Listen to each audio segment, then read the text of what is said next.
A good beer only has three ingredients: knowledge, experience, and creativity. Everyone that works in beer has a passion for beer, brews beer, I think has a story. Ich war offiziell 16, nein, 14 schätze ich. Geschmeckt hat es damals wie Bier noch. Das ist wie, glaube ich, wenn man das erste Mal einen Kaffee trinkt. Das ist jetzt nichts, wo man jetzt sagt, okay, man schmeckt da einzelne Komponenten. C'est pas le brasseur qui fait la bière, c'est la levure. Beer is my art. It is a way to express myself, to capture whatever it is that it has inspired you. It's an art like any other art in my eyes. I just don't know how to paint, so I know how to brew, so I started brewing. I said, this beer is based on an architect? And he said, absolutely. And he said, and I want the color to look like the Belgian sunset. And it just blew my mind as to how a brewer might approach his creative craft. I think people come here because they want to drink our values, and they want to drink the values that they hold dear too. Meine Ziele als Brauer sind, probieren jeden Bierstil, nicht jeden, aber die Bierstile, die mir selber auch schmecken, ja, bis aufs letzte Detail wirklich alles richtig und gut zu machen, also, und somit die Leute einfach auf Freude zu bringen.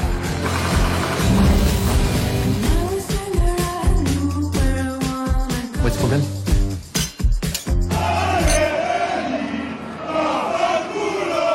È questo, ragazzi, è passione e cuore, passione e cuore.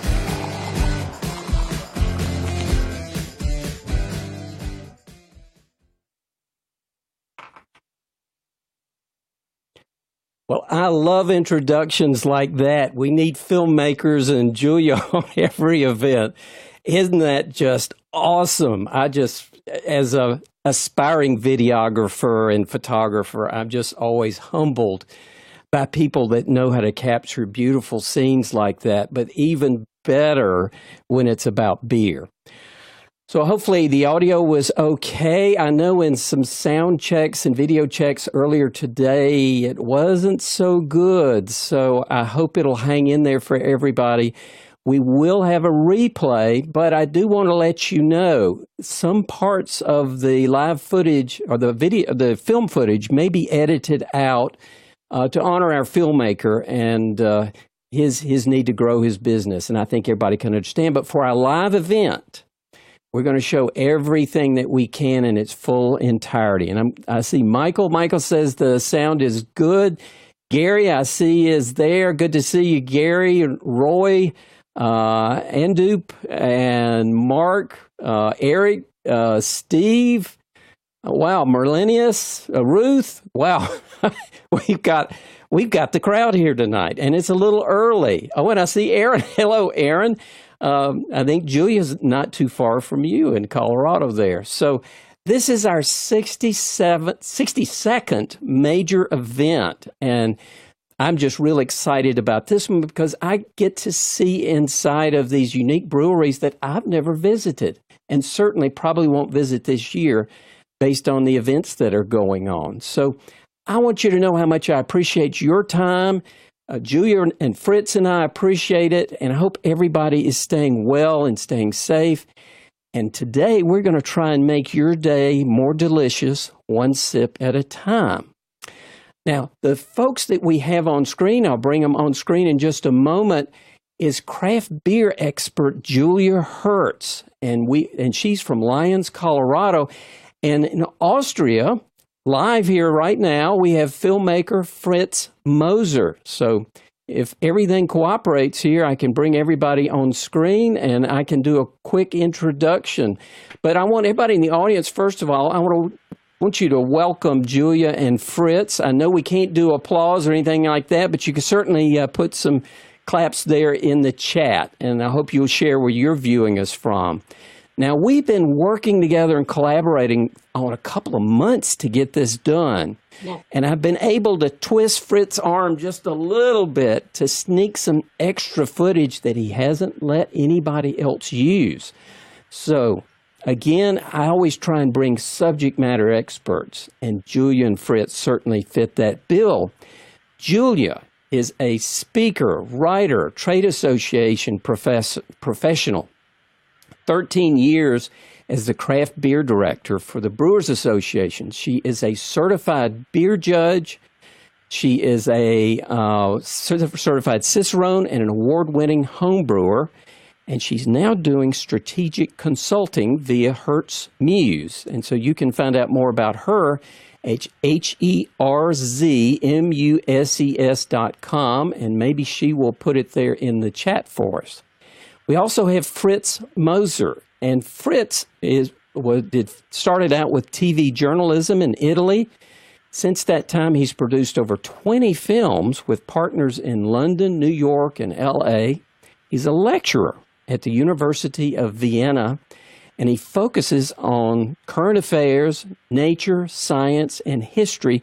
And you can learn more about Fritz at blueandgreen.info. That's all run together, blueandgreen.info. And yes, he does sound like Arnold Schwarzenegger. Well, welcome, everybody. Thank you for joining us today. And Fritz, it's kind of late where you are, right? Oh, it's, well, yeah, it's a little bit late already, but it's not too late. And I've seen that there are people from India and Japan, I think. So I guess there is people here on the show where it must be like in the middle of the night. Julia, I know you've had a really busy week and you just squeezed this in, so we thank you for doing that. It's not quite as late as it is for Fritz, is it?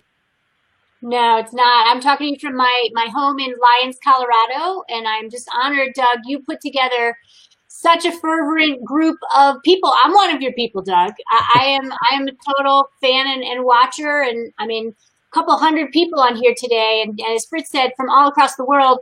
And I think that's what's great, because the topic today isn't just American craft beer, it's the global beer scene and how craft brewers have influenced that. And we're talking about a movie that was shot in 6 different countries. So I couldn't be more excited to talk taste beers today and let you guys know more about this amazing film called The Beer Movie, and, you know, Beer, a Love Story.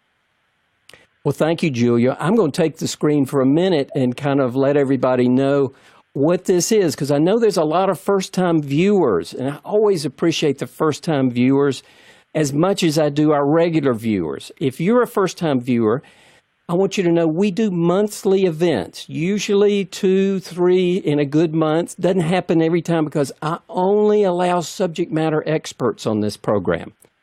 This is our 62nd, I'm determined to put a 7 in there, 62nd free event. And this is only because of supporters. And the way we support these programs is it's totally crowdfunded via Patreon. So if you're interested in becoming part of the solution, it is patreon.com/Doug Piper, all run together. I'll try and put it in the chat when I have a minute. And you can be a part of crowdfunding future events by clicking on this link that I will put there. Also, we have a really unique opportunity. So sometimes I have the opportunity to get affiliate links, and Fritz has been kind enough to give me one. So I'm going to put this in the chat first. If you will click on or consider clicking on bit.ly, bit.ly/Beer a Love Story. And again, I will put it in the chat. That is an affiliate link that's good for not quite a week, through this weekend. And that will give you an opportunity to not only see the on-demand movie, but also a small percentage of that will go to fund future programs. So I appreciate that. And for a quick logistical thing, it's always good if you can follow me. That helps attract speakers because they look to see how many people follow me in Crowdcast before they decide to join. So if you'll click on that, you won't get spammed, you won't get anything except notifications anytime I go live. And more, I'm doing these pop-up events. When I'm speaking to Fritz and Julia, a lot of times doing some brainstorming, at the end of it, we'll just take 5 or 10, 15 minutes and go live. I don't advertise these, but if you click on the follow link, you'll get notifications and even have a chance to ask her questions or whoever the speaker is. Refreshing your browser solves most issues, but if we have a internet dropout which has been threatened, it might not help that. I would just ask for patience if we have that. And if you're seeing, speed issues, you can actually reduce the resolution by clicking on the lower right-hand corner gear symbol. Please share in the chat where you're from. Submit your questions in the Ask a Question link. Julia and Fritz are going to hang on at the very end of the event and answer your questions, but that will be in the second half. And for those of you that are watching late, you can submit your question and we will answer it whether it's live or not. And the cool thing is you get a unique link to where your answer is, and you don't even have to watch the whole program to find your answer. That's one of my favorite parts. The other thing is a lot of you are choosing auto registration, and I would encourage you to continue to do that. That really helps the programs. So whenever you register and you see the option there to choose auto registration, please do that. That really helps. And our next event's coming up. Justin Doggett is going to be talking about coffee, beer infusions and best practices, and he is a tremendous expert with that. In May or June, we are going to have the brewery Brasserie DuPont, if I said that right. You probably did not. But they are going to help us with our Saison theme that we're carrying on. So don't have an exact date. We're working on May to June, but Saison DuPont in the event coming up, probably May or June. Deschutes is also scheduling an event. We don't have a date for that one either. So I'm ready to get started. And the first thing I want to start out with is, New Belgium built a brewery, 50 miles from my home. And I think it's the first other location that they had outside of Colorado.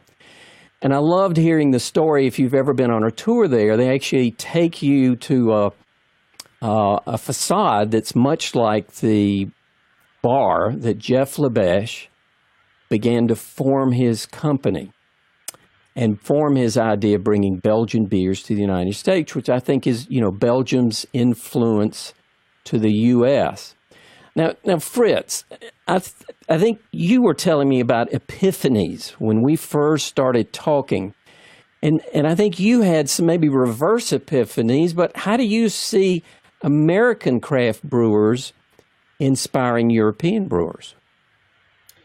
I think what is happening across all of Europe is you have the, let's say, invasion or the American invasion or the invasion of American styles. So you have the the American IPAs.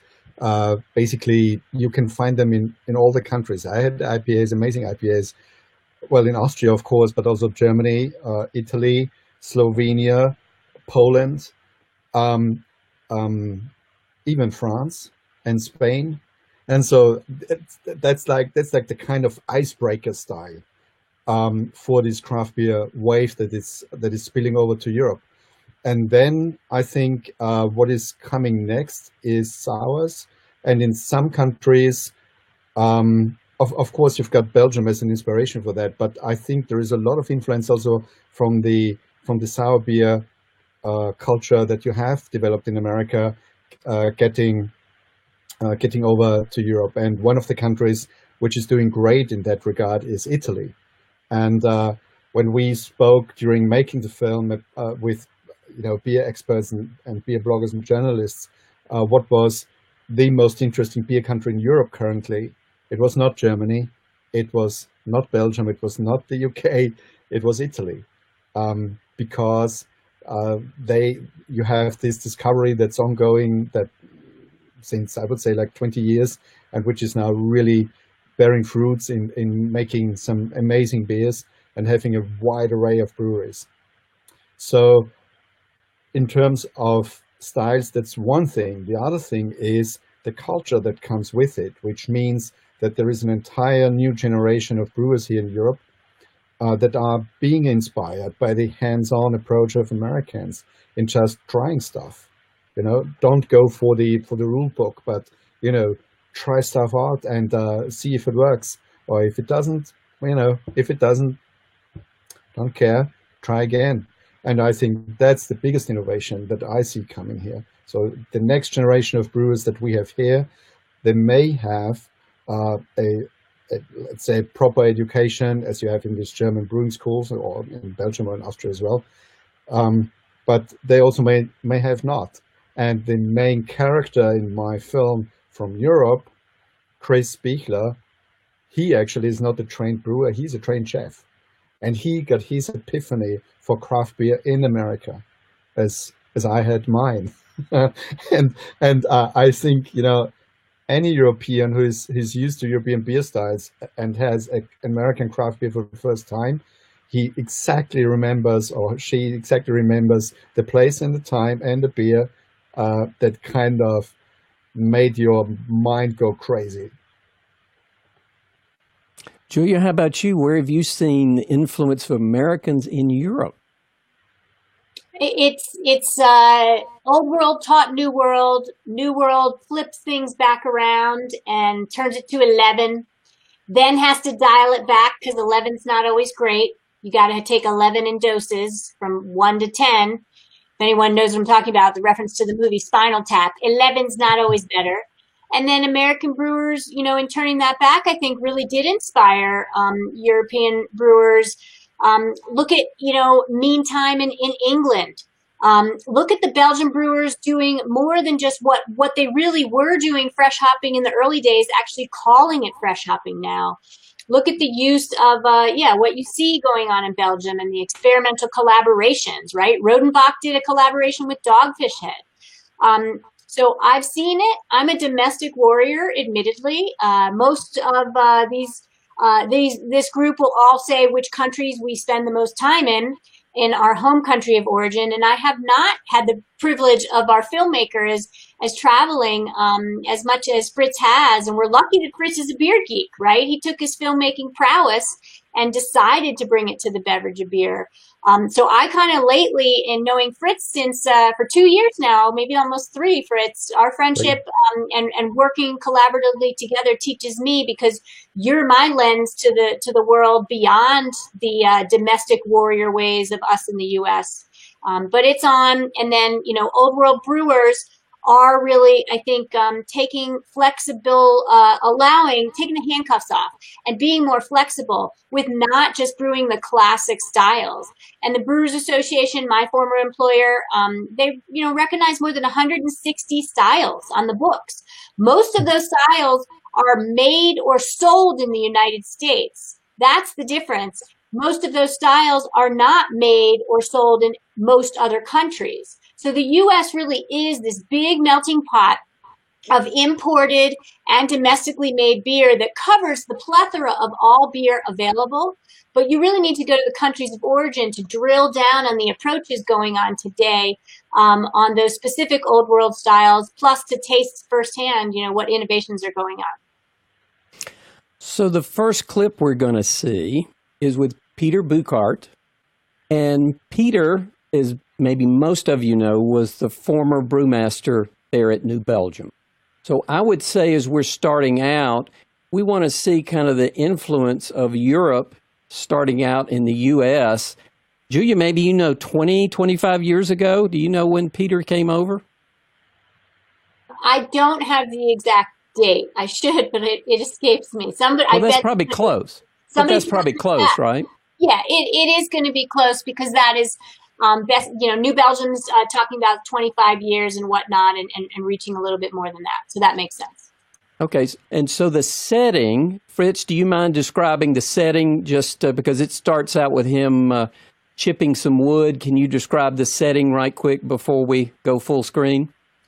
So this was filmed in Peter Bouckaert's new venture, which is called Purpose Brewing and Cellar. And if you have a chance to travel to Colorado, that's something you really should visit. I think it's like a lab. It's really a lab where he is trying out really wild things, wild and crazy things, and you can taste them and drink them. And his approach is really unique. And that's what he is going to talk about in the film, in this clip. All right, let's go to the film.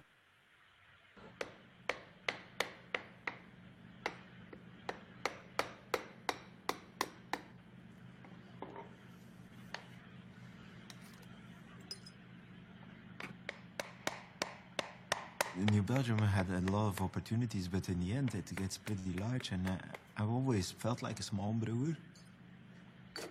I got stuck in meetings, and other people had the fun for me. I'm like, maybe I should have the fun again.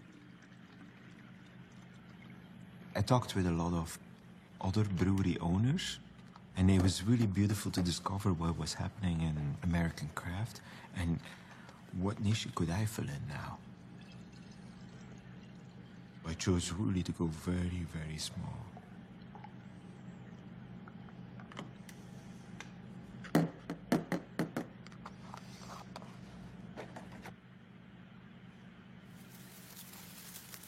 Currently, we're the smallest one from the 22 breweries in our town. We are complete rotators. Our beers are always new. Every weekend, we're only on the weekend open. We only have 4 new beers. So slight sour, but every weekend. Sun-dried tomato. Exclamation mark. Whoa.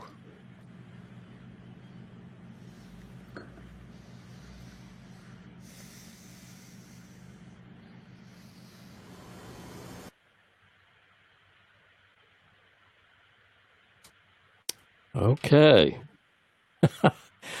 I hope everybody could hear that okay. These clips over live streaming are always a little bit of a challenge, but I'm trying to perfect it. So one of the things that I wanted to hear is kind of the behind the scenes, Fritz and Julia. What can you tell us was going on? What are those little red things he was dropping in the glass? I'm really intrigued with that. That's saffron. Saffron. So that's saffron. Julia, you wanted to say something? Oh, I thought I was unmuted. I didn't mean to interrupt you. Saffron is one of the most expensive ingredients you could possibly put into beer. So when you see a big kind of cauldron or plethora of that, you know the brewmaster is intentional. And it was what a neat scene to see. Yeah. And the wood that he was chopping is from Brazil. It's from the rainforest. Oh, wow. And he was using that to flavor the beer? Yes. Yes. Okay, so there were wood chips for the beer. So he was using wood chips, saffron. Was there anything else that you saw in his in his lab? That's 3 years ago, I think. Yeah, so this is... No, that's 2 years ago that we filmed this. So I don't remember anymore. I'm sorry. Well, good. Well, I just thought that was a great way to start out because Peter spearheaded a lot of the Belgium influence that I think that we have in the U.S. Certainly he's not the only. I'm not ignoring the other Belgian brewers out there. And Doug, if I can chime in just for another moment on the topic of the scene that you saw, because I spent multiple days in that tap room. He really means it when he went from New Belgium in Fort Collins, Colorado, which is an hour and a half north of me here geographically in Colorado. And he said he was the smallest brewery in Fort Collins. So we went from New Belgium, the most advanced producing and the biggest brew house, to saying, I want to get back to the true craft and not be sitting in meetings. And, his hands are touching the ingredients. He's tasting, as if he is going to, evolve that beer. And if you go to Colorado, you've got to go to Purpose and sit in the tap room and drink a beer with Peter and Freezy, who are the proprietors, and really get to know his barrel aging. Because if you want to talk about barrel aged beers in the U.S. and the world, Peter Buchart and Purpose Brewing, that only makes a couple hundred barrels of beer a year, is one of the top breweries in the world to be doing it right now. And did I understand 2 things that I heard from Peter? He said, first of all, they only open on weekends. And he left New Belgium because he was tired of being in meetings and others were getting to have the fun brewing. Yeah. Did I hear that right? Yeah, absolutely. And I think what is so unique at Purpose Brewing is this is really, you have to see this as an experimental lab, really. And you really get to taste stuff that this brewing wizard is kind of cooking up in a super experimental style.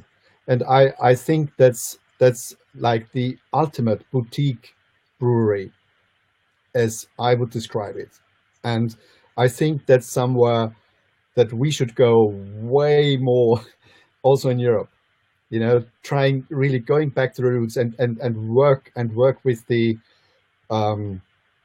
work with yeasts and different kind of yeasts and all these different flavors. So of course you also need to make some money to sustain this. So somebody of the fame of Peter Burkhardt may have it a bit easier than others, but I think if bigger brewers create those kind of laboratories where things can be, where you can experiment with flavors in a way that has not been there, let's say for the past 200 years of beer, I think that's something that's really a way forward and not back, actually, in my opinion. And I've seen something similar in the proximities of Salzburg, where the Stiegl Brewery of Salzburg have this very small kind of it's like a craft brewery. It's like an experimental brewery on the side on an old farm, where they are doing the same thing, but way not that up to that level that Peter is doing it. And I wanted so badly to use that clip from Stiegl that is in in your movie, because I just love that story with that brewing thing in what was it, in a hole? Yes. So basically they have this huge amphora which is built in Georgia, but not US, but Caucasus, and it seems so. This is an old tradition from there, and they have been using this to make orange wine for hundreds of years. And Stiegl took that and tried to brew a beer after a recipe that's 4,000 years old. Let that sink in. And the taste of that beer is amazing. So that's really so. So for those of you who have a chance, and I mean Salzburg, that's like 2 hours from Munich. So if you ever, once the pandemic is over and we can travel again, if you go to Munich for the Oktoberfest and maybe to Franconia to try some of these small breweries in Bavaria, Salzburg and Stiegl, that's like an hour and a half away from Munich airport. So it's really worth the trip. And so going back to those amphoras, they are built by families. There are only 2 families left building those. There is no modern road going there.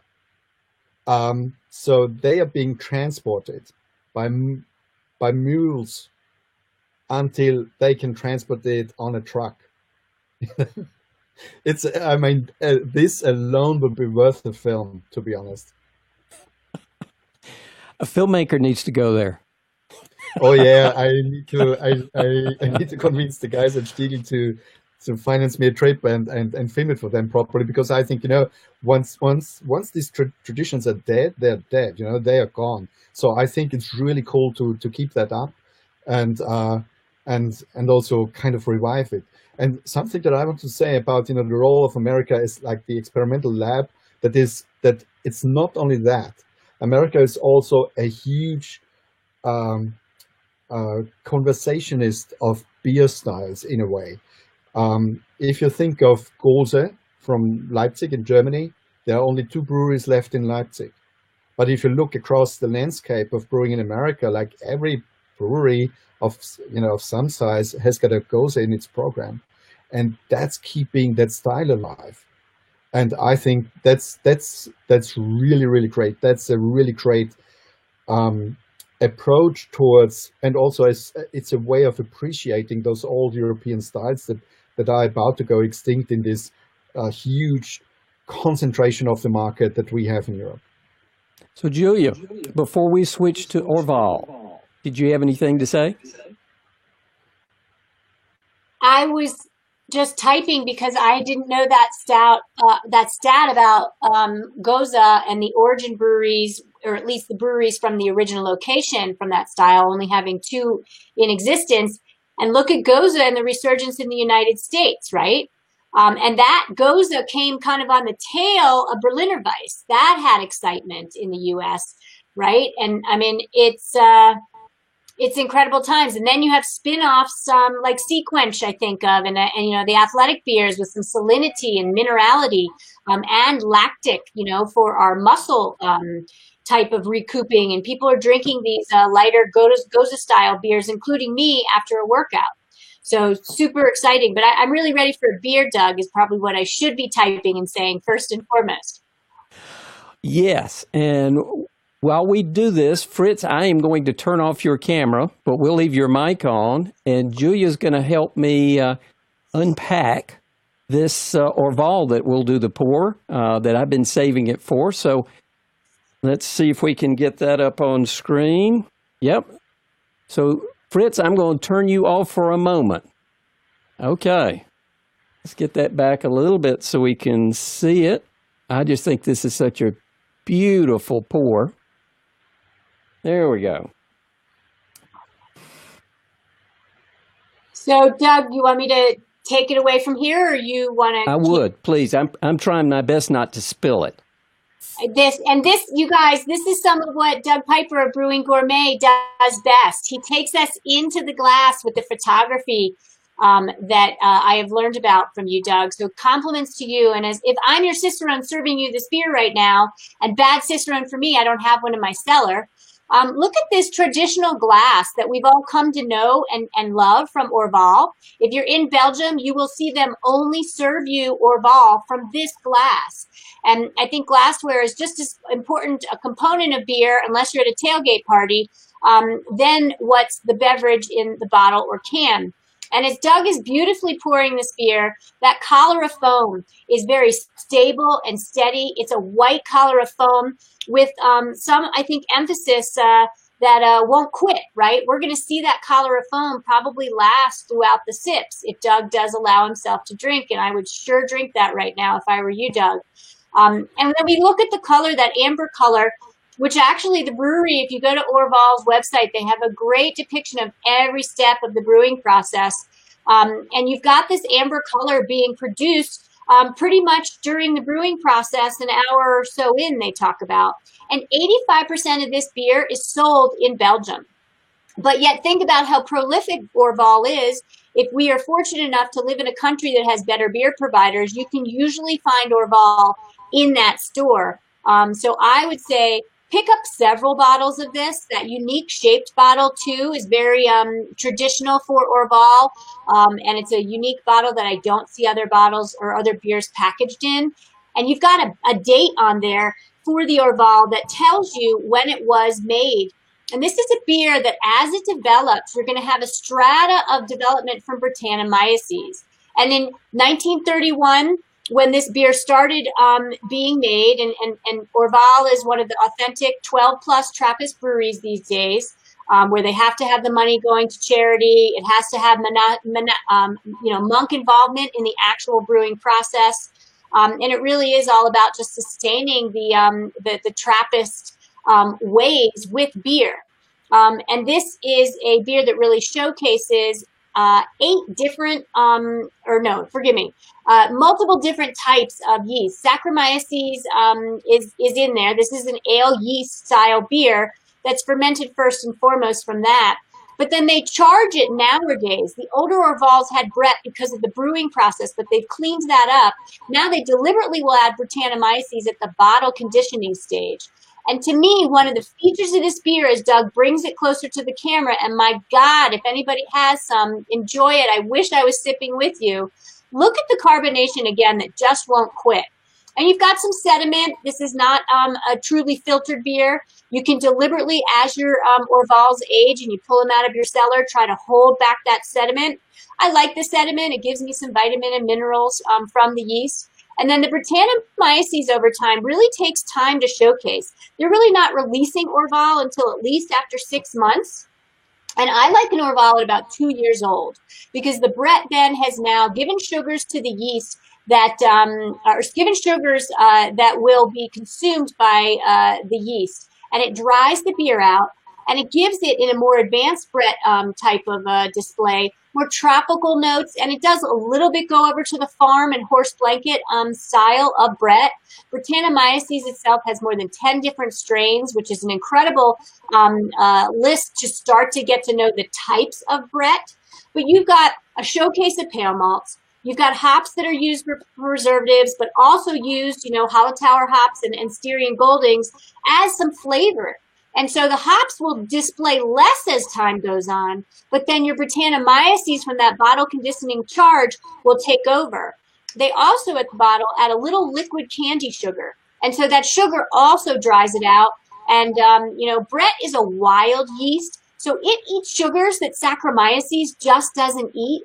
And so you're getting more display, I think, of the fermentable of the pale malt because Brett can work its way towards sugars that just the sac yeast will not eat. And this is a beer that you also want to serve not freezing cold, not 38 degrees Fahrenheit in the U.S. at least, and do your calculation for Celsius because we have an international audience. You want to serve this at your cellar temperatures. 56 to 66 is actually what this beer is fermented at. I would also want the beer served at that. They ferment it for 4 to 5 days at those temperatures, and that's what I would suggest you serve it at. And then in secondary fermentation, when they add those hops, have yourself a fun day where you have a fresh one, that you just bought and didn't lay down in cellar, and you had a cellared Orval, and you're really going to start to taste the difference of some of the things that I'm emphasizing and really talking about. But this is a beer that doesn't have its own style category. It is Orval. It's its own style in spirit, but not on the books, right? You cannot say this is a Belgian pale ale. Some do. You cannot say this is a Belgian table beer. Some do. It's Orval, and it's beer in its most beautiful and enjoyable expression. And anyone that ever comes to my house, if I want to get them thinking more advanced beers, really getting the dimension of flavors in a beer, by the way, that is, not even 6%, alcohol, give or take, it's Orval. Well, and for a Belgian beer, it's actually pretty affordable. Yeah. Fritz, we're going to show the clip, and then we'll get to hear the behind-the-scenes footage. This was one of my favorite clips of the whole film. So we will switch to that, and hopefully everything will cooperate.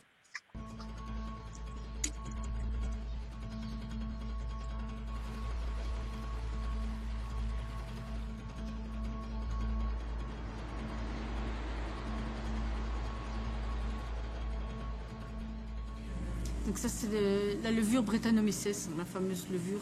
On rajoute un flacon comme ceci dans chaque tank de garde.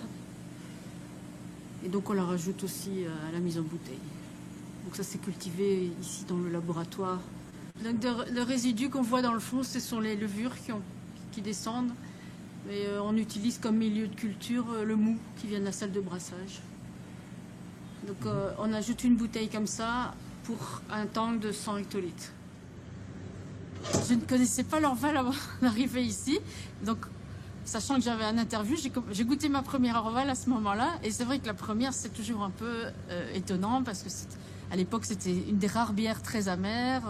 Bon, maintenant les goûts ont changé, on trouve énormément de bières amères et très houblonnées sur le marché, mais à l'époque c'était presque une exception en Belgique de trouver une bière de ce type.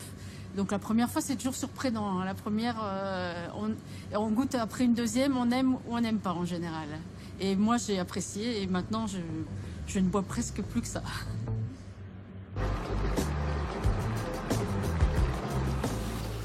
C'est pas le brasseur qui fait la bière, c'est la levure. Le brasseur, il produit du mou qui va être fermenté par la levure en bière.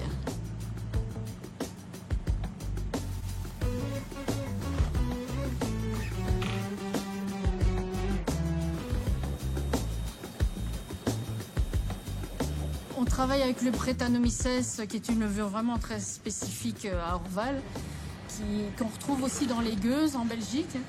Et c'est probablement une levure qui est arrivée par hasard. Donc on a réussi à la maîtriser et à l'utiliser correctement pour la bière. Donc cette levure, elle a la faculté de fermenter tous les sucres, mais même les non fermentescibles. Donc ce qui fait qu'elle va encore sursaturer la bière, mais elle est beaucoup plus lente pour travailler. Donc c'est pour ça qu'on fait un mix de différentes levures. Celle-là, elle va travailler surtout en bouteille, dans l'Orval, et elle va contribuer beaucoup au vieillissement de la bière. Donc on va apparaître des arômes différents vers 4, 5 mois, 6 mois en bouteille grâce au Brettanomyces.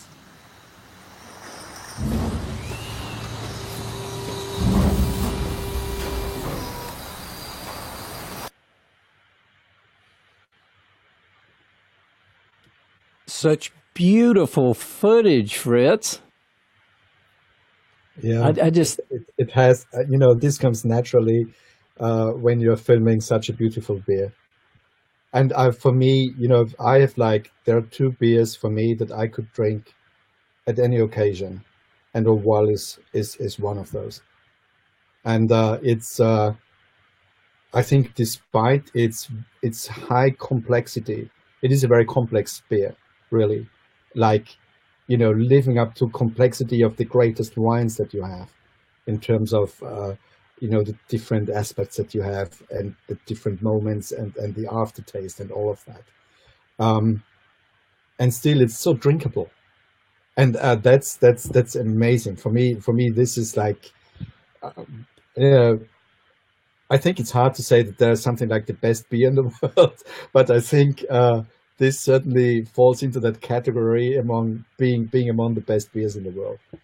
And what is really interesting is, if you look at how hard the Orval is to get actually outside of that area where it's being produced, what we learned there is that the production is, so they kind of keep the production at a certain level. And the brewery was established actually to rebuild that abbey for a while. So this is that's a real abbey that you can visit. And the brewery was set up to support the rebuilding of the abbey, and now it's the maintenance of the abbey. And I guess Orval could sell 10 times of what they are selling currently, but they don't want to. They also don't want to do advertisement. The only reason why we were allowed to film there and to include them in our film was because we said we wanted to have a female brewmaster of a famous beer. And this was the reason. And so because of Anne-Françoise, whom you just saw in the clip, because of her, we actually were allowed to film there and include it in the film.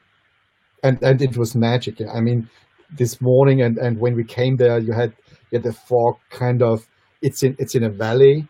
And at the beginning of the valley, there's a pond or a little lake. And so you have this humidity. And we filmed this, I think, in late October, early November. So you had the fogs kind of, being drawn around and then opening up, and the sun was coming in just as we arrived. So it was magic, really. And it was amazing. And then, the envy when you see the locals coming there with their cars and picking up these boxes of beer, and then outside of that region, it's so hard to get. But for them, that's their local beer, really. And Orval is selling about 80% of all of their sales goes to this regional area. And that's really saying something. Orval is your local beer. Yeah, that's quite a privilege, isn't it? Well, let's go. Julia, I don't want to cut you off before we switch from Orval. What is there? I guess I would add one sensory note and a fun trick that I used. If anyone still has any Orval, and I should have done this in the introduction, but if you have any, splash a little bit back in the glass and aggravate and coax out that collar of foam. Take your pinky and dip it into the collar of foam, but not into the actual beer. And that is where you get a true sense of the discerning bitterness of Orval, because there's no residual or that very little residual sugar in foam.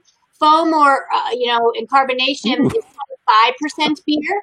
but there's not a full aspect of the malt residual sugar to balance that bitterness. So when you really want to know how bitter something is, do the pinky trick and look at Doug's reaction. Yeah. It's actually a pretty discerningly bitter beer. There's some real bitterness in an Orval. I always learn something from you, Julia. And that was pretty simple. Even I can do it. Well, let's switch gears. And I think we're going to switch over to Rodenbach because we're going to go there next. But let's start because I think, and I want to apologize to everybody first. I had made Rodenbach because I thought everybody could find it, our next calibration beer, only to find out, at least in our area, it's impossible to find. And fortunately, I had one in my refrigerator, but the one that I put down as our calibration beer has not apparently been available, at least in my area, for a year. So my apologies. But I do have one, and I want to pour mine. I've been saving it for a moment like this. And Fritz, I think you have one also. So we will pour this together, and then I'd love to hear both yours and Julia's comment on the pour. I actually already poured mine, and you made it look so beautiful. No, because I like it to breathe a little bit, because that's also something about the complexity. I think, with a little bit of breathe in the air, that's kind of my direction. With these well, then Julia, if you'll help me unpack this again, I will put you on. I know you don't have one, and I apologize for that. It was a poor choice. That's okay. It's a classic Cicerone to be tableside and not enjoying it in the moment, but I've enjoyed it many times, and I'm also a bad Cicerone on this one where it wasn't in my cellar. Please, let's crack this baby and talk about it. All right. Fritz, we'll catch you in a second. All right, so Doug is going to set you guys up. If you do not have this beer, you're in good company. I'm right there with you, but we can appreciate it visually and calibrate our mental state for next time we do have it. And Rodenbach, again, in the film, right, in Beer Love Story movie, you're taken amidst the Foders, and you'll see the scene in a minute where Peter is with the brewmaster talking about the beers and how they're aged. And the Foders, those are large vats that are beyond the size of any classic barrel that you would see, are the true aspect of what goes into this beer, because there's a blending going on. Rodenbach Classic, which you might be able to find a little more easily, is a different version of the Rodenbach. That's their original kind of flagship beer that came around in the late 1800s and late 1880s. And the Rodenbach Classic is a different blended ratio than the Grand Cru. So the Grand Cru is not as readily available. The Rodenbach Classic is about 1/3 of the mature beer from the Foders, right, those big oak barrels, and then the rest, or 2/3, is a young beer. This Grand Cru, the reason to get it is it's the polar opposite. So you want to get a classic, if you can, from Rodenbach and the Grand Cru, and then try them side by side. The style is Flemish red, and you are seeing these red, beautiful, rusty notes and hues in the glass. Very bright, almost brilliant, a little bit of haze, but almost brilliant, clarity. And the carbonation I'm actually seeing from Doug's fine cameras, fast rising bubbles from the nucleation spot in the bottom of that glass. This beer is, when you think about Flemish red, is different than Old Bruin or Flemish brown for those that have studied the older beer styles from BJCP. It is more acidic and drier and not as malty as a Flemish brown or the Old Bruin. And so Doug's going to smell this, and he's going to get hit with a strata of the expression of more of 8 yeast strains, right? Plus lactic acid, right? Lactic is not a yeast strain. And so there's a pecking order that goes on when they brew this beer. This beer with the aged or mature beer that I talked about for the blending portion is about 2 years old. And so the Foders house a lot of the microorganisms. Most of them would be added not manually by the brewer, right? They're housed in the Foder. Aging process will influence the flavors from those microorganisms. You'll get notes of cherry, even though cherry is not added. Rodenbach does have a example of a beer that is the classic version, but yet kind of souped up and has added cherries. Nab that if you ever see it, definitely. And so this 6% also style beer is going to be more about the refreshment, the potential for those brown malts, right? And we've got, Vienna and Munich malt is kind of one of the base malts, the fermentable workhorse in this beer. You also have a sneak of Special B. And I like Special B. It always makes me think of raisins. So you've got cherry notes and raisins all from the malt in this beer, which is incredible, and from the oaking. And then the reason it's drier is not just because the workhorse of those 8 yeasts have done so much to ferment the sugars and dry it out, but you've also got up to 20% maize in different styles that you'll come across from Flanders Red. I do not know how much, what the percentage or the ratio is for the Rodenbach Grand Cru, but there's likely maize used in that, which is corn, and that's an adjunct or a sugar source that really doesn't bring a lot of flavor to the table. It just helps dry out the beer and give the Saccharomyces and the pecking order of microorganisms more sugar to consume. And then the last aspect that I really want to highlight is Acetobacter. So the biggest component to me, besides the malt aspect and the display of cherry and raisin notes in a Flanders Red, like a Grand Cru from Rodenbach, is the aspect of the Acetobacter, which is vinegar, right, guys and gals? You go to a winery and you see little fruit flies flying around. That is a source. Those fruit flies are sources for Acetobacter and vinegar, and that's likely how vinegar ended up in Rodenbach's beer. Because vinegar or fruit flies love the sweet malty notes, you'll find them in a lot of breweries and wineries. And those flavor notes, to me, bring the biggest component of Flanders Red. Duchess de Bourgogne is another great example. And I want you to seek out as many of these styles as you can and get as many American brewers to try to brew it as well, because they're incredible beers to sip and with also pairing with food. Fritz, if it's good with you, we're going to go to the clip of Rodenbach and show your beautiful art. Yeah. Oh.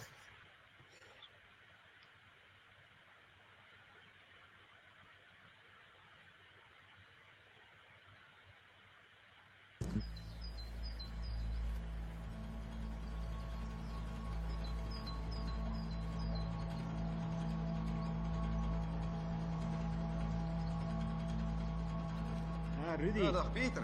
Hoe is het ermee? Dat is al lang geleden. Is lang geleden dat we nog gezien hebben? Ja, het brengt het gewoon weer mee. Dus. Is goed, hè?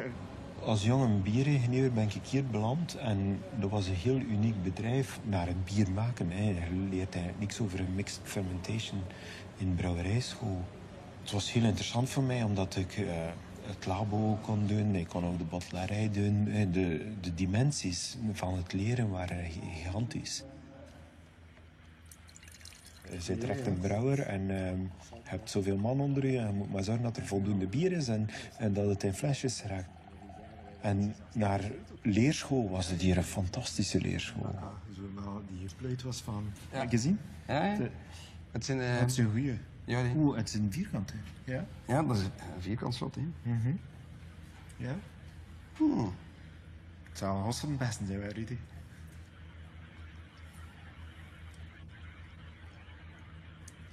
Oké, mag ik hem mee, pa? Nee, dat niet. Op dit niveau gaan brengen. Die aroma is fantastisch, hè? Maar ook zijn zuurheid is eigenlijk heel acceptabel. Hè? Acceptabel, Rudy, kom aan. Goed, hè? Fantastisch goed. Ik ga hem gewoon mee, pa.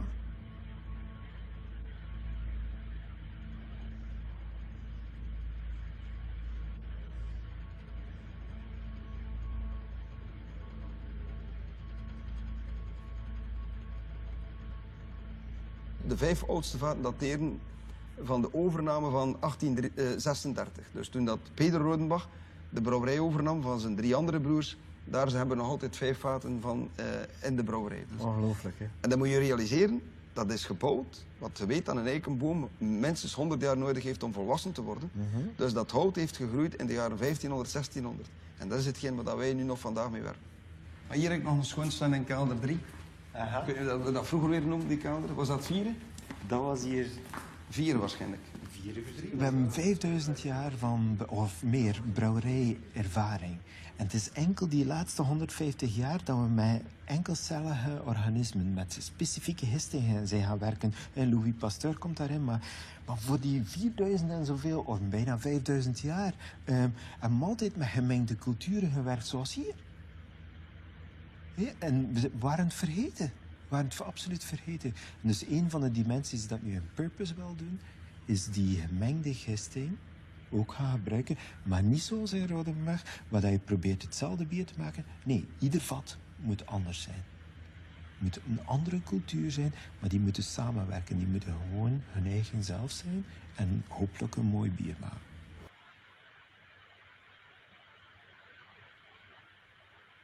Yeah. I love this philosophy. Every time I see the clip, I love this philosophy. This is the opposite of industrial beer.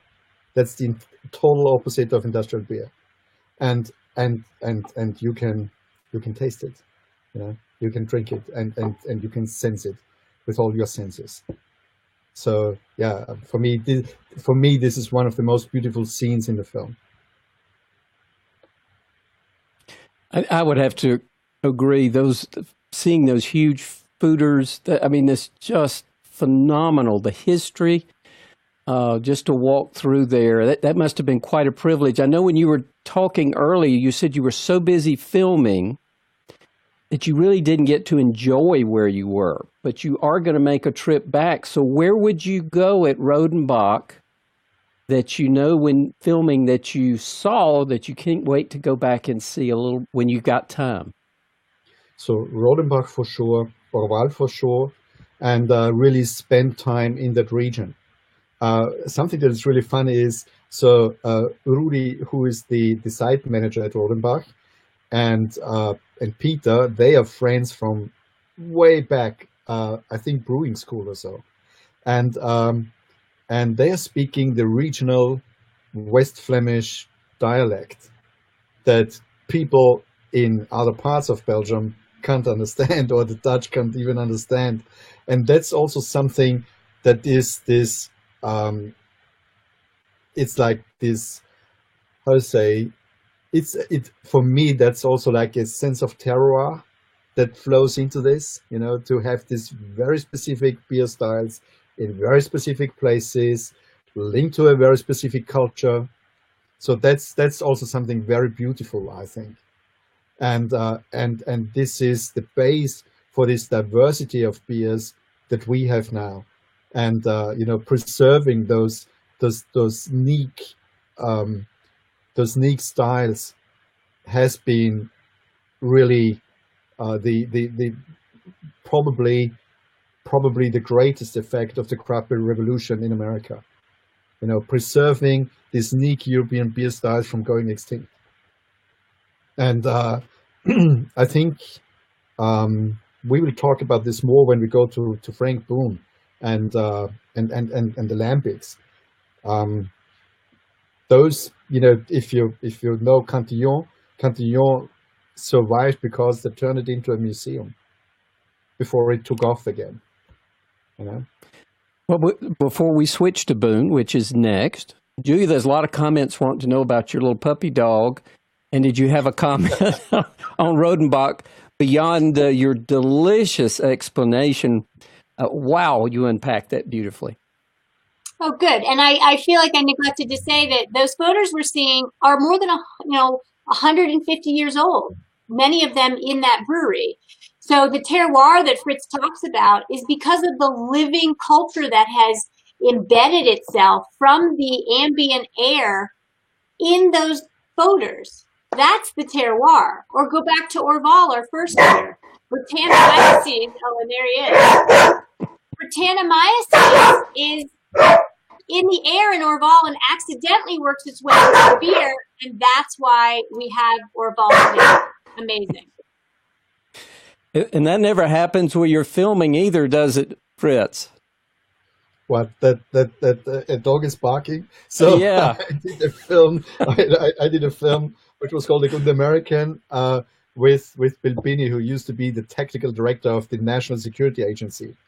and he also had a dog, and the dog was not barking, but it was snarking. So it was sleeping and snarking, and we could hear it. So we had to take the dog out because we couldn't film because it would distort the sound. It's terrible. Hey, I need to interject that Fritz is so modest. He brings up A Good American. This movie that was previous to Beer Love Story was A Good American that, Oliver Stone executive produced that film.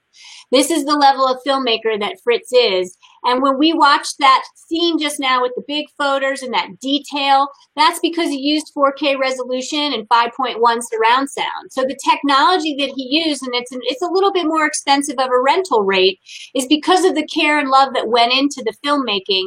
And that's why you should watch this film, because beer has never had this treatment before, and it might not get this treatment again. Well, let's go to Boone next, if that's okay. Yep.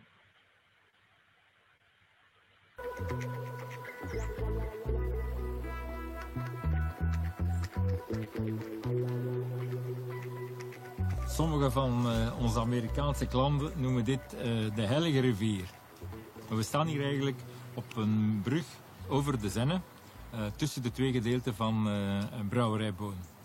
En de Zelle speelt een speciale rol in het verhaal van Lambic, omdat, zoals je weet, Lambic een bier is dat gebrouwen wordt volgens de methode van spontane gisting. Dus wij gebruiken de wilde gisten die in het stof dat zich hier in de lucht bevindt, zich daarop laten transporteren.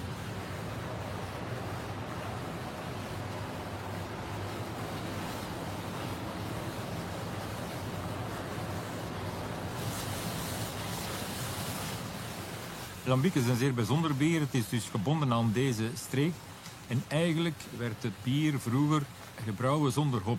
Het was toen eigenlijk een soort witbier. En het is pas vanaf 1320, 1340 dat de brouwers ontdekt hebben dat door het toevoegen van hop en dan grotere hoeveelheden hop, overjaarse hop, ze het bier goed konden bewaren. En zo zijn ze erin geslaagd om een bier te maken dat 1, 2, 3 jaar op houten vaten kon rijpen en dus gemakkelijk kon getransporteerd worden, kon in de zomer gedronken worden. En dat is eigenlijk het concept van Lambic.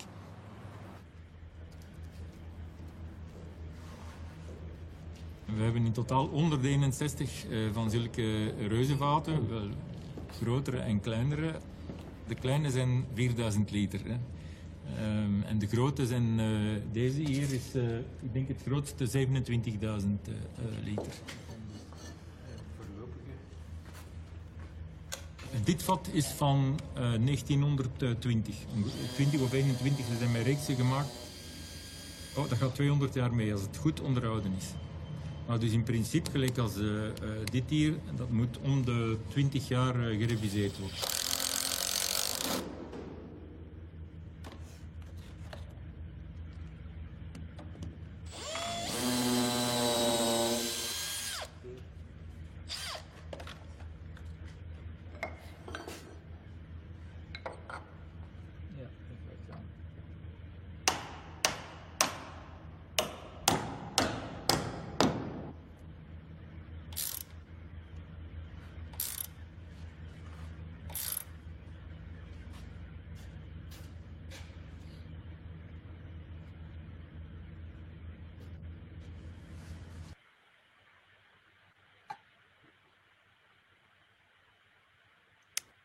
Wow. I can't, you guys have no idea how hard it was to pick all these clips out because they're all just so fabulous. So, Fritz, what a marvelous place. What can you tell us about behind the scenes? Oh, behind the scenes? In this case, there wasn't much behind the scenes. What is impressive is that basically you have the Senne River cutting right through the premises of the Boone Brewery. So they have the brew house on one side of the river, and they have the fermentation halls with these huge fooders on the other side. And this microclimate that you have there, and basically that you have this spontaneous fermentation that's being kicked off by the yeasts that are in the air along that river, that are being brought by the wind into the water and kick off the fermentation process. That's amazing in itself as well. Again, so this is the opposite of,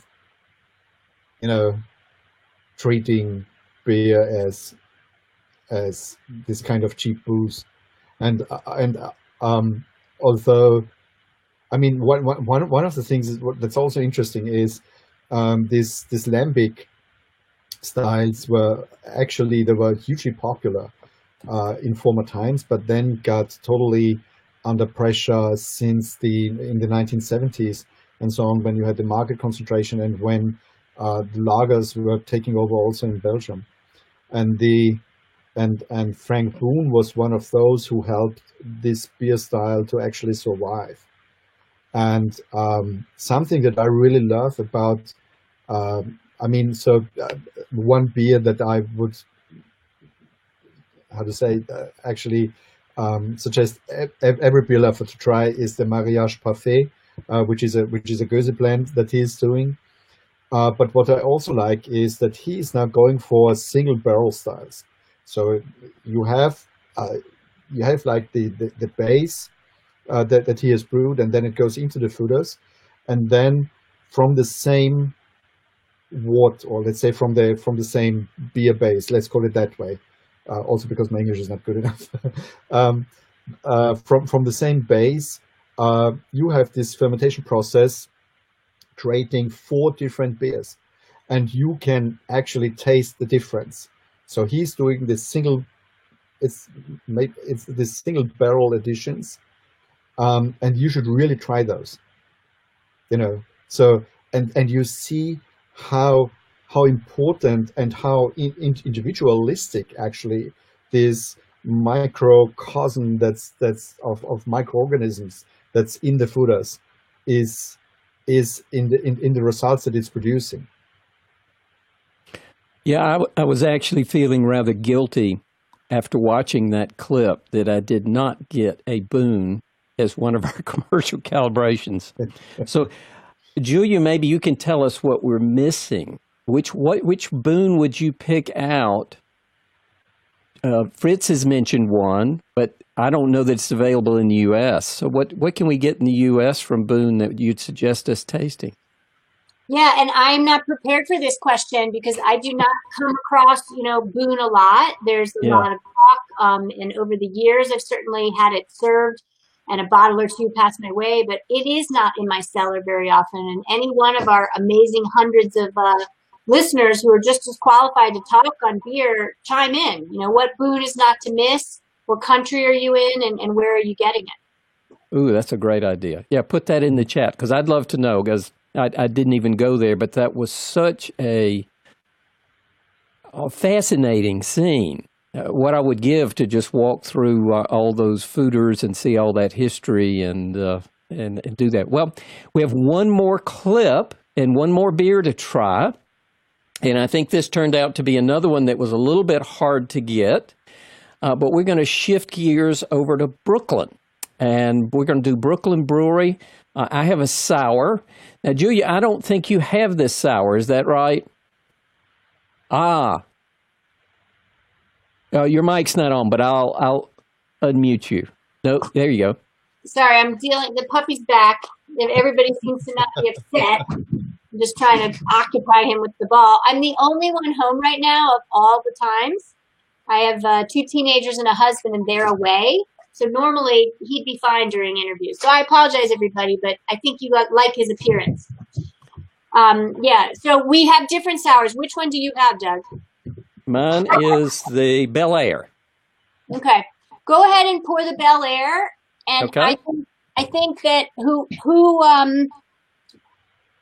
can chime in also too, that's listening, on what Brooklyn beer you might have. And it might not work right now for me to describe this beer. I will try my best. And Doug, you know what I might do, just because of the conditions I work under? Let's I want to force our host to describe, who is so schooled in beer and has talked to so many experts. Doug, you know so much. Talk us through what you're experiencing with the beer. That's my cheat. Okay, that might make me spill it.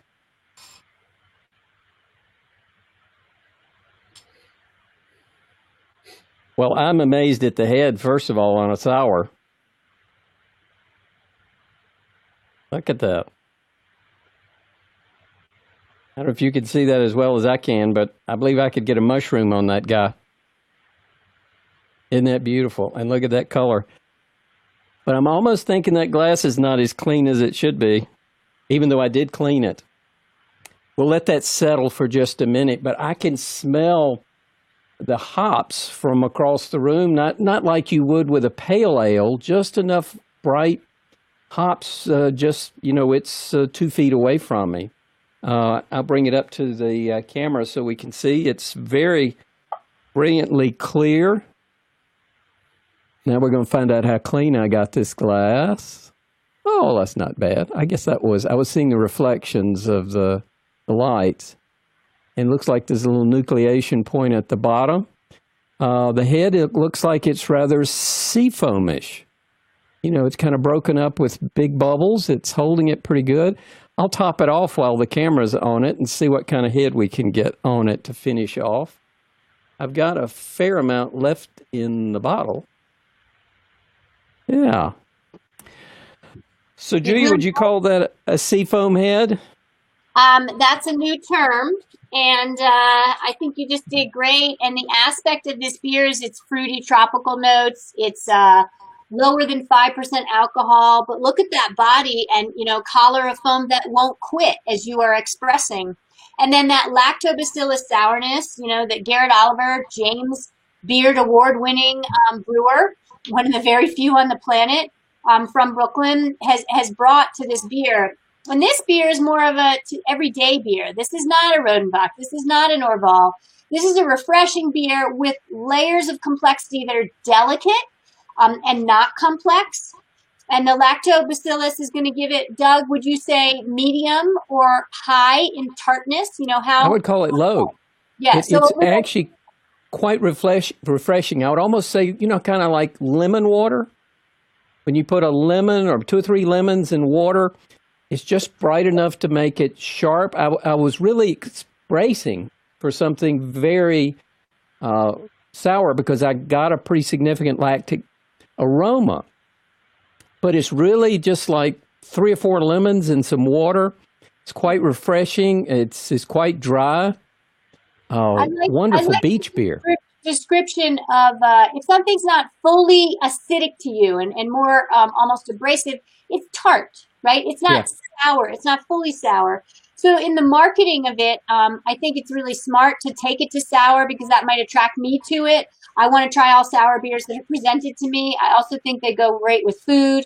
You're going to have less emphasis on salt and fat from the acidity in this beer. And, the food on the plate is going to go really well. And it's not about the malt in this beer. It's like a 2-row malt with some wheat, I believe. So it's really more about the lactobacillus and, the fruit, the tropical fruit additions. It's very nice. It actually compares fairly favorably with these Belgian beers, but as you said, it's a bit one-dimensional or two-dimensional compared to them. Yeah, and I don't want to use the word pedestrian. Like if something is pedestrian, it's flat, it's flabby, it's lifeless.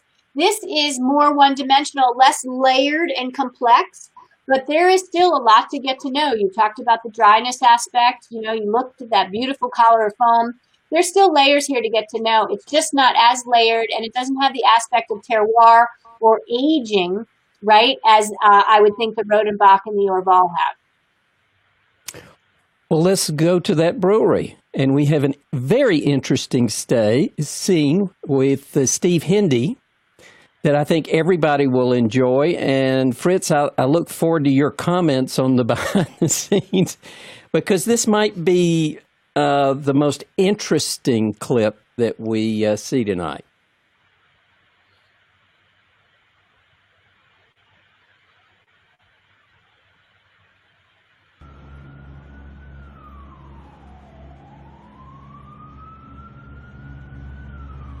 1995, we began building our brewery here in Brooklyn. The New York Daily News did a big story about the first brewery in Brooklyn in 20 years.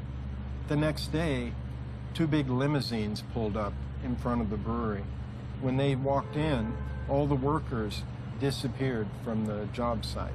You know, the plumbers, the carpenters, the concrete guys, they were gone. And I said, okay, let me take you guys to lunch. And there was a diner nearby.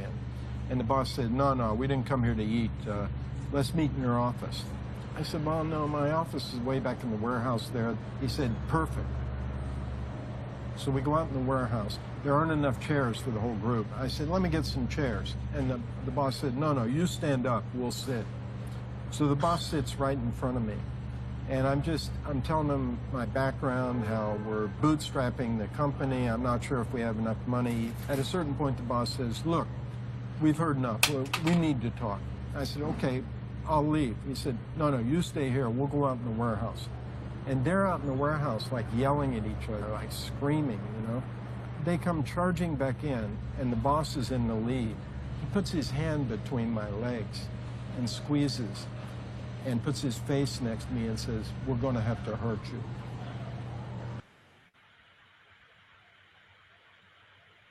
Oh, darn. I'm afraid I've left you with a little bit of a cliffhanger there, but obviously Steve survives his experience.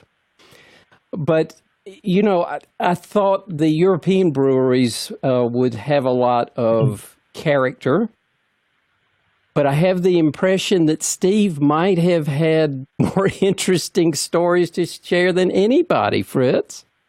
Absolutely. So basically, I conceived this film and I produced this film together with a friend of mine from Belgium, Martin Schmidt, who is now based in Brussels, but originally is from Ghent.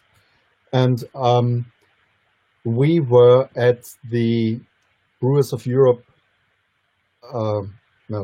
Brewers of Europe Forum, it was called, the first one, which is an attempt to create similar structures like the CBC in America. And the keynote of this first day was given by Steve Hindy.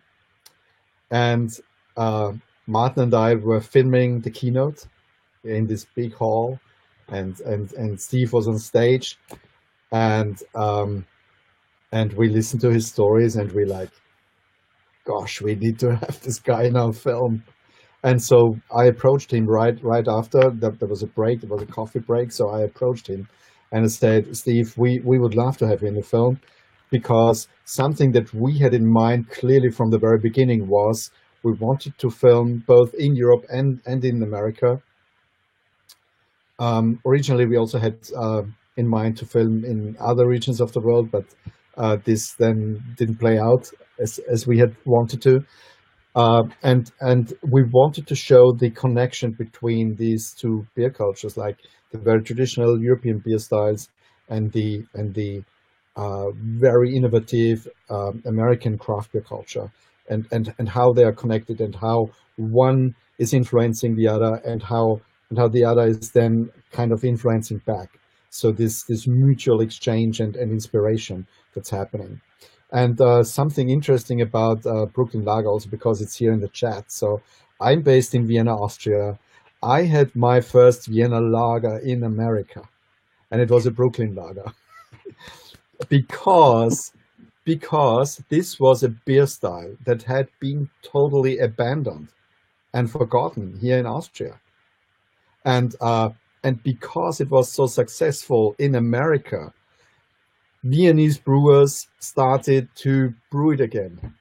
Can you think about that? Isn't this amazing? So this is that's the kind of bonding that is happening across the Atlantic, I think.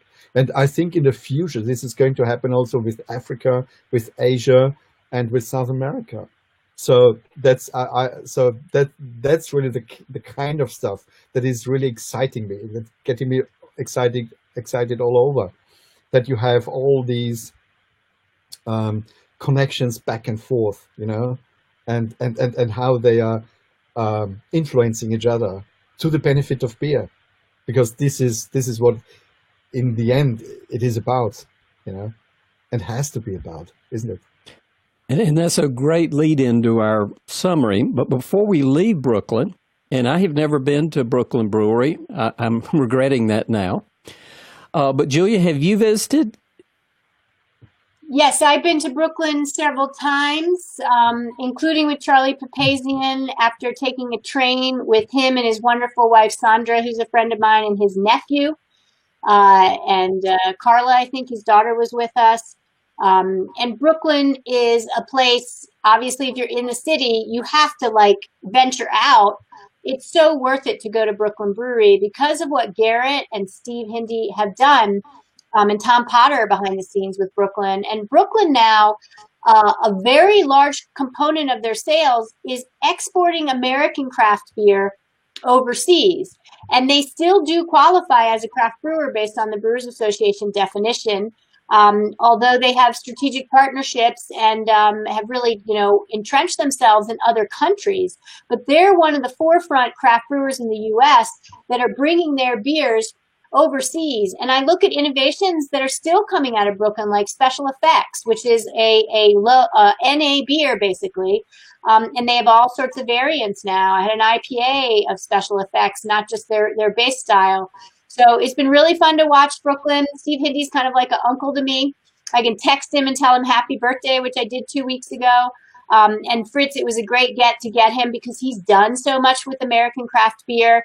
He put in hours, days, weeks, years to grow the American beer scene, not just grow Brooklyn. And I am truly impressed with what he and Garrett Oliver and Tom Potter and their team has done. Well, great. What I wanted to do, Julia, you gather your thoughts, Fritz, and I just wanted to put on screen these beautiful beers that we had tonight. And I just think they make quite a nice lineup for our event tonight. We lucked up on the selection. I'd like to say it was highly curated. It was not, but I have had fun enjoying them. So, what I'd like to do is we wrap up before we move into questions, and I would encourage everybody to get your questions in now. And if you don't have a question, but you see one there, you won't vote it up, we will do that in the last few minutes. We have a hard stop in 38 minutes. So we will not go any longer than that. And if anybody needs to leave, ask your question and you can run. So as we summarize, Julia, I'll start with you if it's okay. Is there a story or is there an aspect of how American brewers are now influencing European brewers that's sort of like the story we were talking about with how New Belgium started and Belgium's influence in the U.S.? What's the reverse? Sure. And if I'm not answering this right, did you say American brewers influencing European? Yeah. So Christoph, who is one of the other main protagonists in the film that Fritz chose, I appear in the film. I'm the home brewer, and I'll tell you a quick story in a moment about my scene with Christoph, because it was a dream come true to have a professional brewer from Austria come to my backyard patio and hand him malt and tell him to mix while I'm brewing my beer.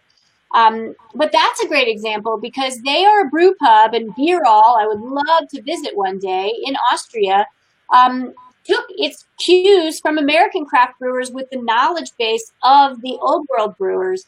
And I think the sense I get if you go to Bierall's website is they're a gastropub style brewery that really takes food seriously. And they are cutting edge in their styles. He was all about hops in the film. He wanted to find hops. They went to Yakima Valley in the film, where Fritz follows them, Peter and Christoph and Friese Buchart in the hop fields, because Christoph from Vienna and Bierall Brewery wanted to get to know the key ingredient that he values so much. So I think that's a great example, and it's right in the film. So Fritz, how would you run with that one? I know you used the word epiphany a lot. Yeah. So what was the epiphany? Well, my epiphany, my own personal epiphany, happened in Washington, D.C. when I was filming for that film about Bill Binney. And a friend of mine from Austria, he worked in DC back in the days, and we had a shoot with some NGOs, and then we wrapped shooting around 3 p.m. And I said, hey, look, I've got time. Do you have time to meet and hang out and have a chat? And so we did that, and he said, yeah, let's meet at Kramer's Bookshop. Kramer's Bookshop is an institution in Washington, D.C., because they have a nice cafe downstairs. And so we met in that nice cafe, and because I had the habit of drinking locally and eating local food and regional food, I asked him, okay, so what's the most local beer that they have on the beer menu? And he said, well, you should try this one from Alexandria. So, and this was really my very first craft beer that I had. And it was an Imperial IPA from Port City Brewery. And it so blew my mind. Absolutely. I had the taste and the flavors stuck in my mind for 4 or 5 days. We actually couldn't drink much because we were accommodated outside of DC, so we still had to commute and drive and so. But this was my epiphany, and I think for Chris it was the same. So his epiphany was with a Dogfish Head 60-minute IPA that put him on the trajectory to become a craft brewer in Austria. And if you look at Untapped and go through ratings, country by country, he is the top rated brewery in Austria, and I think that's a very fair rating because he is very small, he's very experimental, so he's going in all directions, and he is. I think he's just so much aware of how you can, go into the details of and tweak, do these little tweaks to a style to make it special and to make it, to put your own signature on it. And so that's something that I really love about him. So he's a perfect example of that, of this influence that's coming back from America. But you have many, many more.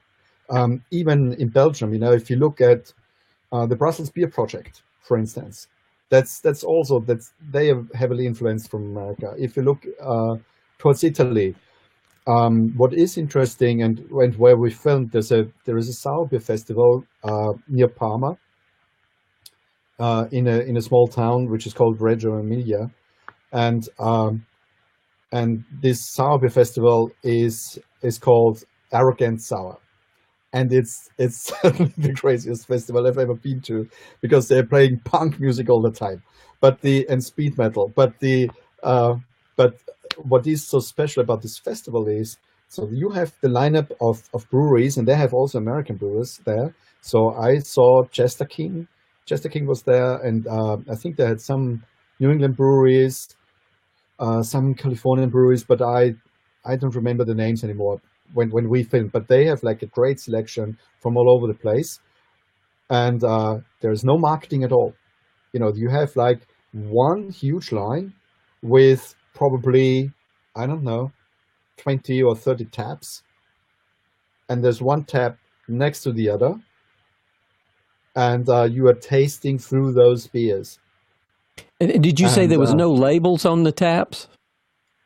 Just the name, no labels, nothing, just the name. Handwritten. Just the name. Yep. And that's the real culture of craft beer, isn't it? It's about the beer. It's not about the marketing. It's about what's in the beer and what the beer is giving you and is kind of providing you with in terms of sensations and excitement in terms of flavors and taste. So this is, for me, that's like the ultimate beer festival, in terms that this is really that's the way to go. It's not the Munich style Oktoberfest. I mean, they have the right for existence for some reason, but that's mostly marketing and it's mostly tourism. You know, that's like the Disneyland of beer. That's not how beer should be. So I know, Julia, you have got to bug out of here. We appreciate that. Do you have a last word that you'd like to say before you shoot out of here? A final comment on our event? Sure. And I do want to say, Doug, thank you. You put in so much work behind the scenes for each of these shows, and you really go where everybody else doesn't take you. So a lot of these clips are in the movie, but some of them are exclusive to what Doug combed through and Fritz was willing to give him. And so I would just encourage everybody to watch the film. It is beautiful. As I said, the cinematography, as you can see from these clips, is epic. And, you know, it's an independent film. Fritz doesn't have big advertising budgets. We're, you know, on a shoestring trying to get a, you know, global release going for the year of 2021. And we want to see tens of thousands of people having watched this beautiful film. So spread the word. Follow the link that Doug sent you for a discounted rate. And then if you missed that window, no big deal. Go to beermovie.org and you can rent it down the line. But please share with anyone that you know that's into art and film. And I would just say that it's a pleasure to talk beer and do this with interested people that are just as into the beverage as I am, as the geek that I have become. So cheers to everybody. Thank you. And you're in great hands with Fritz and Doug and the questions you asked, and what an engaged audience. And I'll catch you guys at the next one. Thank you, Julia. We appreciate it.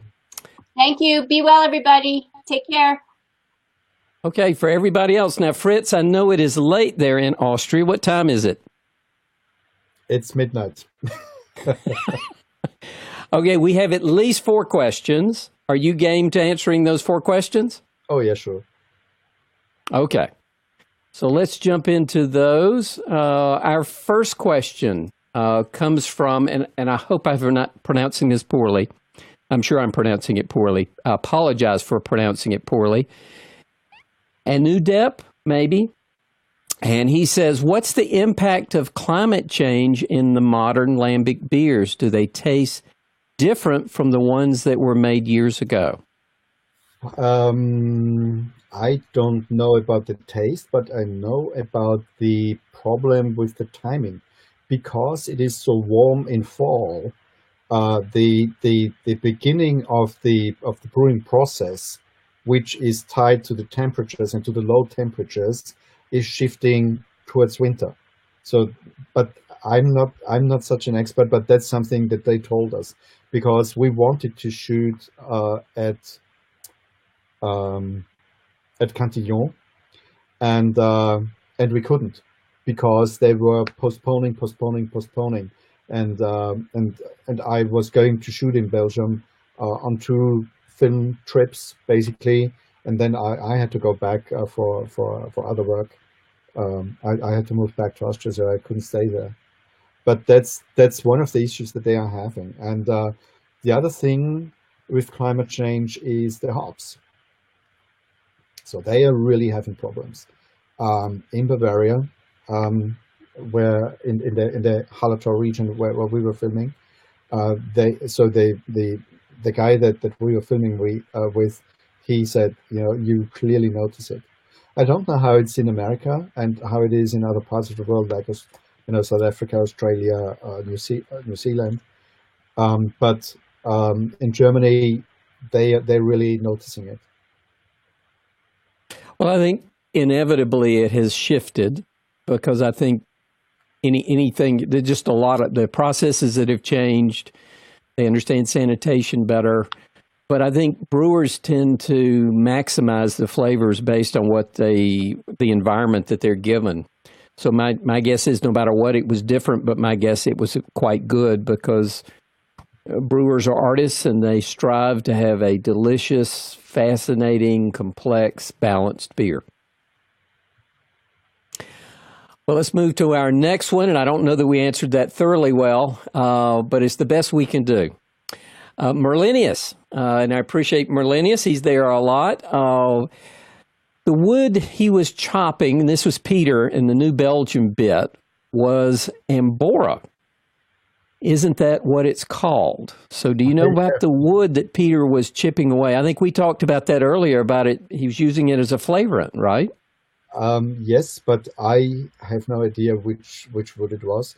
But you know what we can do, Doug, is we can actually pass the question on to Peter, right? Perfect. And tell Peter, let's video it. I want to get his answer on video, and then we can share it with everybody.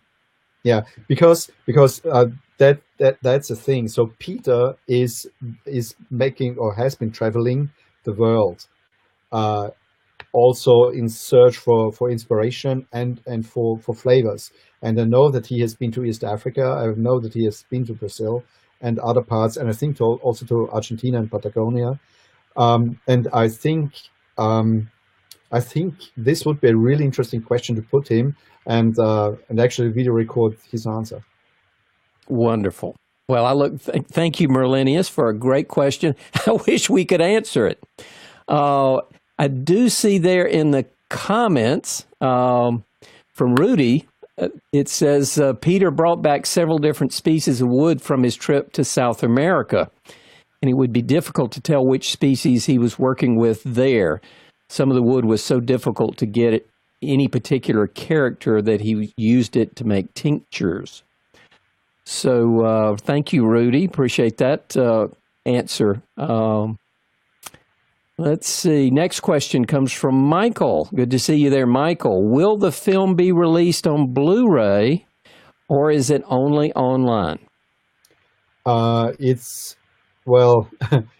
It has been released on Blu-ray in Austria, and it's going to be released on Blu-ray in Germany and Switzerland. But it's mostly online because the viewing habits have shifted so much. And you need to keep one thing, you need to keep one aspect in mind. We are releasing it online in 4K and 5.1. So this is like the original cinema quality, which you couldn't get with Blu-ray, because Blu-ray would mean HD, and 4K is like 4 times the resolution of HD. And I think it's really worth, going for the online version, also because it's portable, and you can, if you either rent it or if you buy it, you can view it on whatever device is emerging in the future. So in terms of resolution, there will be, maybe there are already iPads out there or tablets out there with a 4K resolution, and then you have it in the most brilliant display that you can have. Yeah, and there's a lot of cinematography that I actually edited out for our event, because I was trying to get mostly the text and the comments that were being made, because I know everybody would like to see a lot of that. The cinematography is phenomenal. I mean, you'll enjoy it for that alone.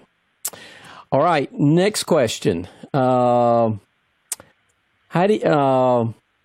we go. Interesting, from Rudy.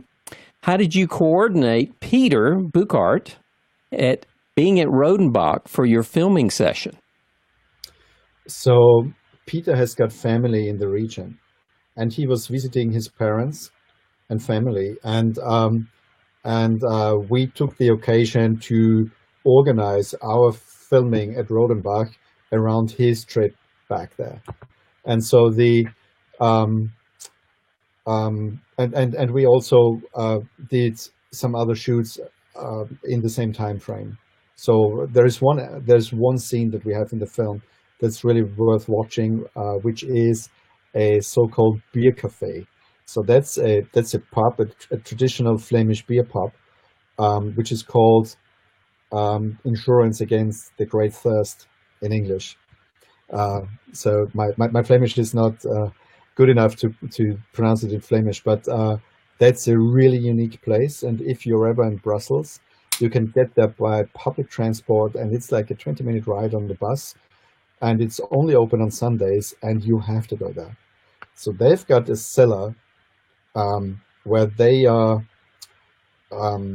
basically storing the best lambics that Belgium is producing, and they have lambics as old as going back to the 1960s. You know, and they're still drinkable. So if you want to have something super fancy, this is a place where you have to go. And it's not fancy in terms of its makeup. It's like the most ordinary pub you can imagine, you know. But the atmosphere there, and because you meet all these local people. But then when we were there, we were meeting people from Denmark, from California, from Canada, I think from Japan as well. So you had this like huge, you know, influx of the beer geeks and the locals, and they all start talking to each other. So this is a real experience. Well, as we wrap up, because that was our last question, unless one pops in, one of the things I remember us talking about as we were planning all this, and if you've got time, if you would touch on this as we wrap up. You said there was a 4,000-year-old beer recipe. Can you talk to that 4,000-year-old beer recipe? And I think you got to taste it. Is that right? Yes. So not the recipe, but the beer. And so this was done by the Stiegl Brewery out of Salzburg. So the Stiegl is like the biggest private brewery in Austria. It's a family-run business, and they are about the size of New Belgium in America. And they have this small, more like experimental brewery on the side, where they also work together with local craft brewers. And something that they have come up with is brewing this Urbier, like original beer, after a recipe. I think it's an Egyptian, so either Egyptian or Iraqi, so Mesopotamian recipe that's 4,000 years old.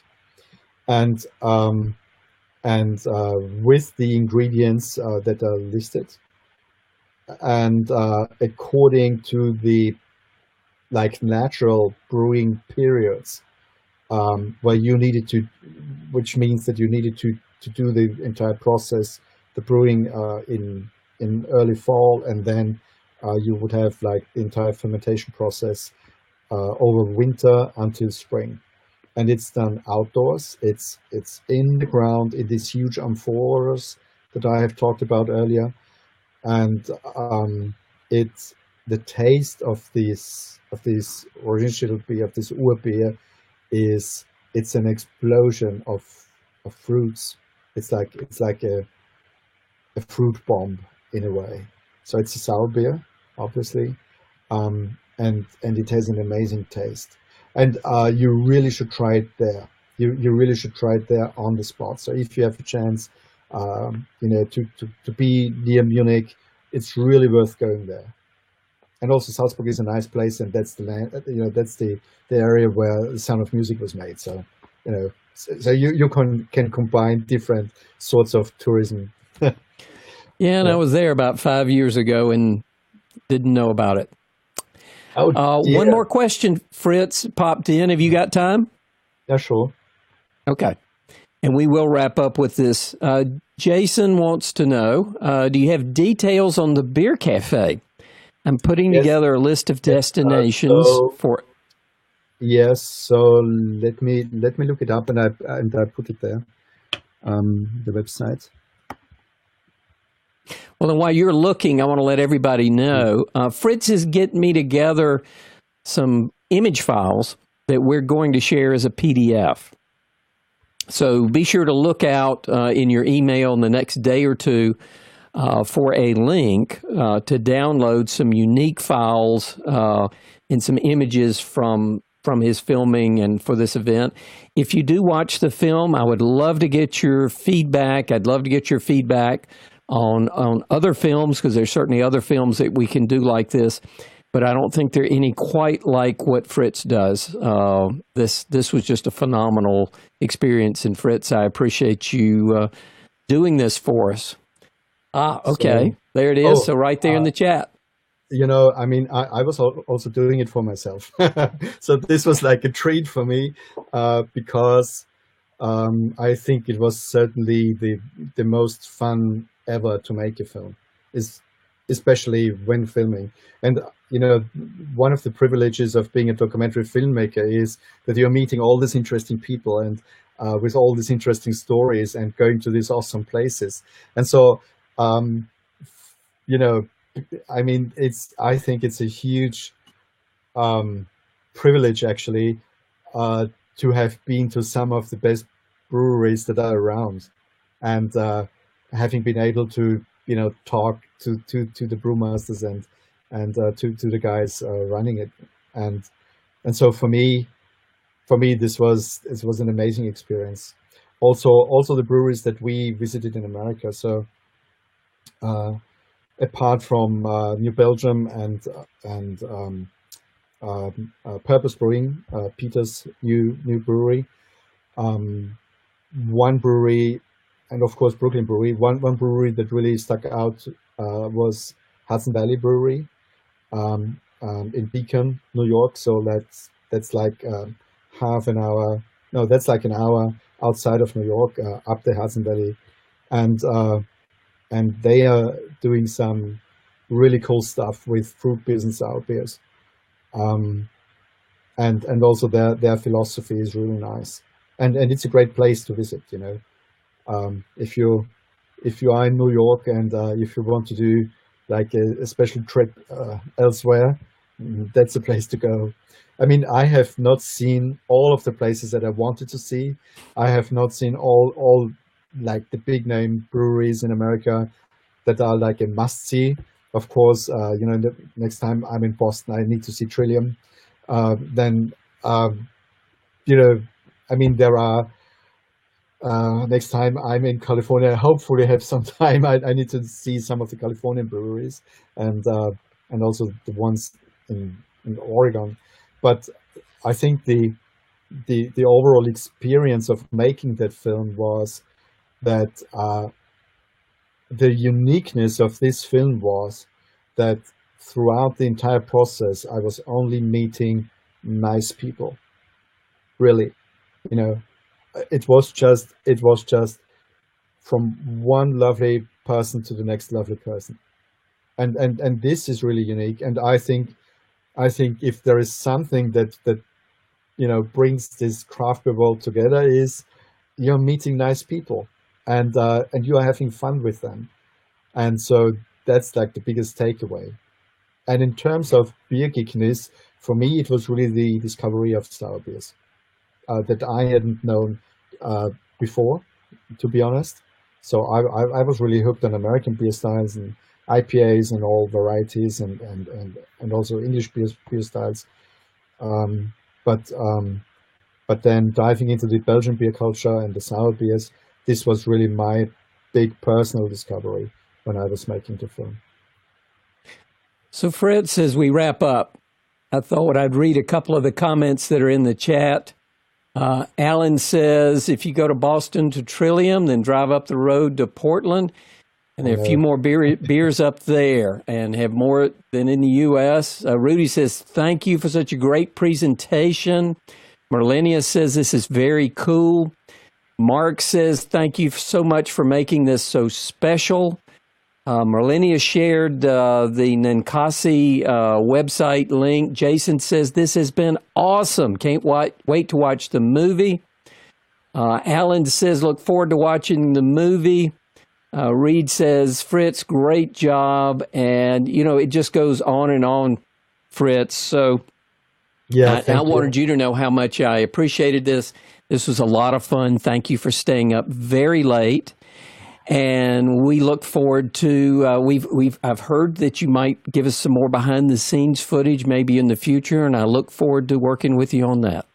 Yeah, so we certainly will stay in touch. Thank you so much, Doug, for having me on the show. And thank you, everybody, meeting you virtually in this chat room. Please spread the word about the film. We have like almost we don't have a marketing budget. That's the thing. So we need to rely on, if you like the film, please spread the word about it. I think it's going to be there for a long time.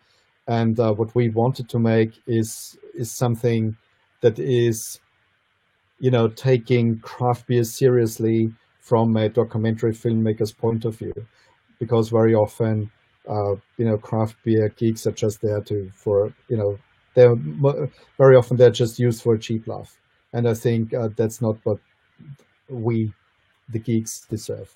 I think it's really an appreciation of the artistry that is behind craft beer. This is what the film is. So it's my declaration of love to the world of craft beer. And I think that's like a good way to end this evening for me, because it's now past midnight and I need to get up tomorrow and do some work. Well, cheers, everybody. Cheers. It was a pleasure meeting you. Thanks so much, Doug, for having me, and hopefully see you again. Thank you, Fritz. Good night, everybody. I appreciate it so much. Lots of delicious beer and so much fun serendipitously traveling with Fritz. So cheers and good night.